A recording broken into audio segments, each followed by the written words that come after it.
હવે એક ભાઈ મને કીધું ના કહે છે કે આરડીભાઈ તમે કે એક વિડીયો ત્યાંની પોલીસનો બતાવો ને એમ ન્યુઝીલેન્ડની પોલીસનો તમે એના વિશે કંઈક માહિતી આપો કે ત્યાં કઈ રીતનું હોય એમ.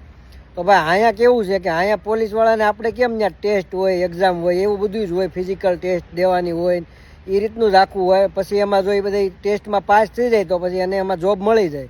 અને પણ ત્યાંની કરતાં થોડીક સિસ્ટમ અલગ છે. આપણે ત્યાં કેવું છે પોલીસ બનવું હોય ને તો ફિઝિકલ ટેસ્ટ દેવાની ને આ તે અડધી જિંદગી વહી જાય ને ત્યાં સુધી તમારે ભણવાનું, પછી પીએસઆઈ પીઆઈ કે આ તે કોન્સ્ટેબલમાં તમને જોબ મળે.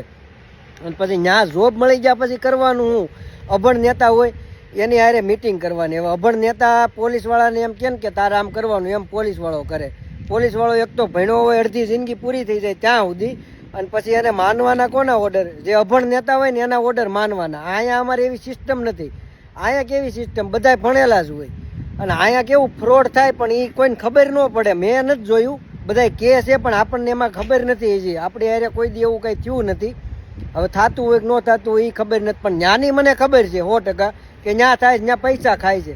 ત્યાં આપણે ટકાવારી દેવી હોય ને કે આટલા ટકા નહીં ખાતા, એવી ટકાવારી નથી દઈ શકાય એમ કે આટલા ટકા સીધા છે ને આટલા ટકા ખાય છે એમ, એવી ટકાવારી નથી દઈ શકાય એમ. હવે ત્યાંની પોલીસને અડધી જિંદગી વહી જાય ત્યાં સુધી ભણવાનું ને પછી અભણ નેતાના ઓર્ડર માનીને કામ કરવાના. તમે કોઈ વિરોધ કરે એટલે નેતા ફોન કરે પોલીસ સ્ટેશન એટલે એને માથા પકડીને ડબ્બામાં બેહારીને વૈયા જાય. બોલો.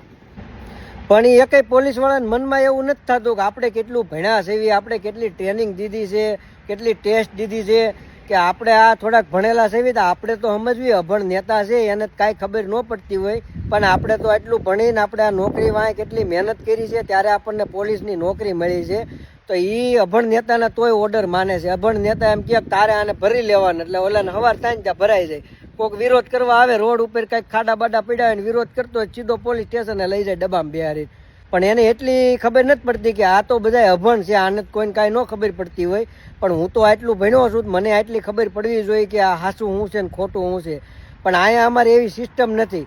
અને આવી રીતે જો પોલીસવાળાને નોકરી કરવી હોય ને તો પછી એને 4Pમાં સબકામ બેસી જવાય, કે મથાળા તળિયા મારવા મળાય. એમાંય પગાર તો એમાંય મળે, આમાં જેટલો મળે છે એટલો જ પગાર એમાં મળવાનો જ છે.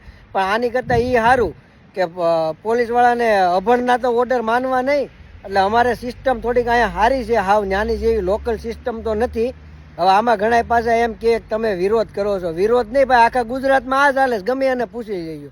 અને તમે કોઈક જો એવું કાંઈ તમને હવા હોય ને તો તમે તાર વિરોધ કરજો, નો બેહારીને ભરી જાય કહેજો મને. એટલે આ વિરોધની વાત નથી, જે છે રિયાલિટીની વાત છે કે આવી વસ્તુ છે. તમે ગમે એને પૂછી લેજો, તમે કાંઈ પણ કરશો એટલે તમને સીધા ભરી જાય. પણ પોલીસવાળાને એમ નહીં થાય કે અમે આ પોલીસની નોકરી માટે